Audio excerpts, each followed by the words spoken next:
ही बातमी आहे 22 मार्च दैनिक लोकमतमधली. अंधश्रद्धा निर्मूलन कार्यशाळेला विद्यार्थ्यांचा मोठा प्रतिसाद. कोल्हापूर. महाराष्ट्र अंधश्रद्धा निर्मूलन समिती कोल्हापूर दक्षिण शाखेतर्फे येथील महाराणी ताराबाई अध्यापक महाविद्यालयात म्हणजे SMTT कॉलेजमध्ये आयोजित एक दिवसीय कार्यशाळेला विद्यार्थ्यांनी चांगला प्रतिसाद दिला. कार्यशाळेचे उद्घाटन प्राध्यापक तारासिंग नाईक यांच्या अध्यक्षतेखाली आणि प्राध्यापक डॉक्टर प्रवीण चकोते यांच्या प्रमुख उपस्थितीत झाले.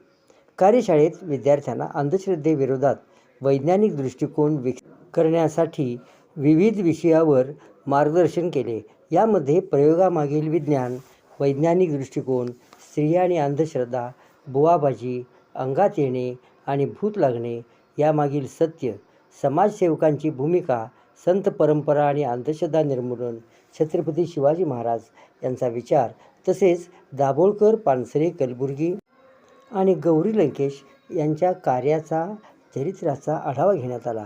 संयोजक अनिल चव्हाण, प्राध्यापक डॉक्टर छाया पवार, प्राध्यापक doctor Vilasrao Pawar, RY Patil sir आदींनी सविस्तर मांडणी केली.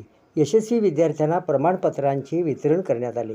कार्यक्रमासाठी जयंत मिठारी, राजेंद्र खदरे, आनंदराव चौगुले, अमर जाधव इत्यादी कार्यकर्त्यांनी परिश्रम घेतले. रमेश वडणगेकर यांनी आभार प्रदर्शन केल्यानंतर कार्यक्रमाची सांगता झाली.